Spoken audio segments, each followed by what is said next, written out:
Have you ever wondered what actually happens in a therapy session? Well, 3 weeks ago we decided to ask a therapist just that. With myself only having 2 therapy sessions in my life and Matt having none at all, we decided to host a live stream and pick a therapist's brain on all questions we had around therapy. So my name is Catherine. I work as a psychotherapist and a counsellor. Do you think it's been on the rise since COVID? Is it? Yeah, definitely. Therapists are really busy at the moment.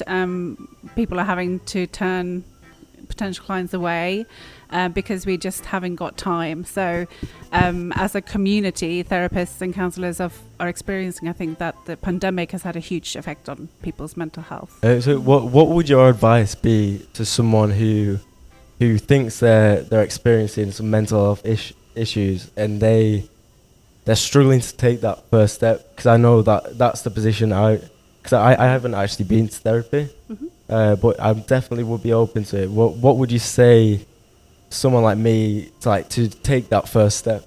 The first thing I would say is therapy isn't for everyone, and not everybody needs therapy. So just because you are experiencing problems doesn't mean that you need help from a professional. Sometimes people find that speaking to friends and family is enough. That's all they need to feel better. If you do want to work with a professional, there are lots of directories online. One of the great things about the pandemic is that many more therapists now work online. So rather than just being able to look for therapists and counsellors where you live, you can find a therapist anywhere in the country.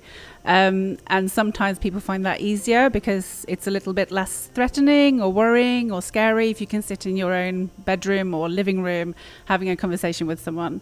There are also texting services, so for people that don't feel comfortable talking to someone, maybe they could try out doing therapy via email or text as a starting point.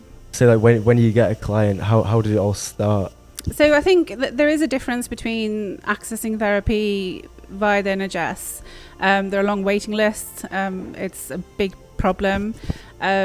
People can wait for months or even a year to actually see someone, and when they do see someone, sometimes there are only limited sessions available.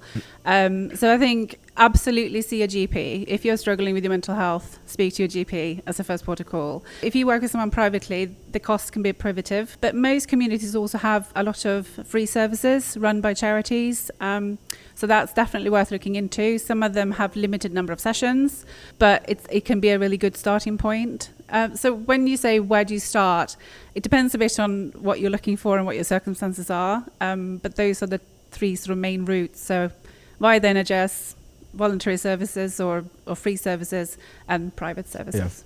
Yeah. I think we'll leave in the description the best kind of places to go if you are suffering. In my last question, I want to ask about alcohol, because to almost self-medicate my anxiety, say social anxiety, I used to use alcohol to kind of overcome that. Yeah. But then obviously the longer term effect is that it does make your anxiety worse. Yeah, and I would say that it's really common to self-medicate with alcohol when you suffer from social anxiety, because it makes it go away instantaneously. Exactly. And so it is a very common way of dealing with it. I would kind of liken it a bit to taking pain medication if you have an injury. So it might allow you to keep doing things. I know you're into sport. So if you have an injury and you take pain medication, you might keep doing things that actually is making your injury worse. So for the moment, it means that the pain goes away, the anxiety goes away, but it typically can make things worse longer term. Yeah.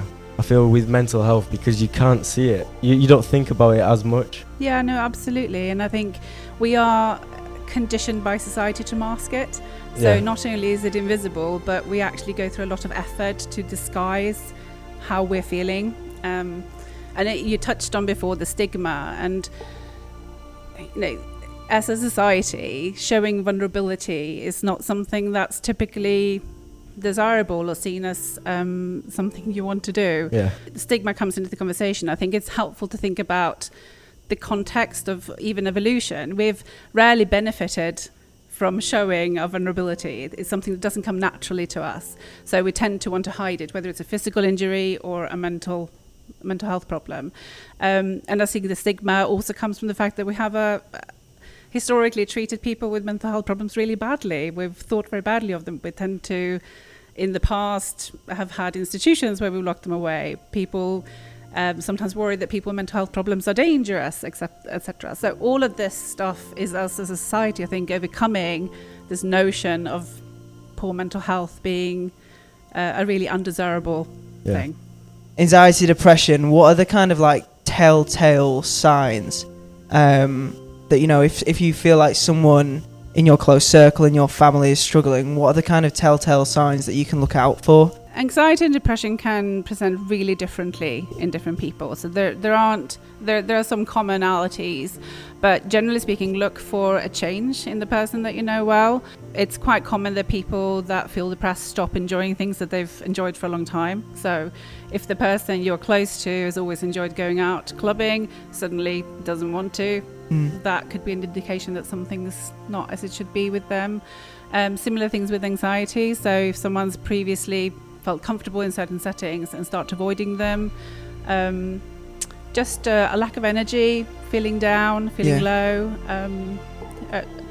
changes. How would you approach someone? So if you thought someone in your kind of like close circle was struggling, what would be your advice on like actually approaching them?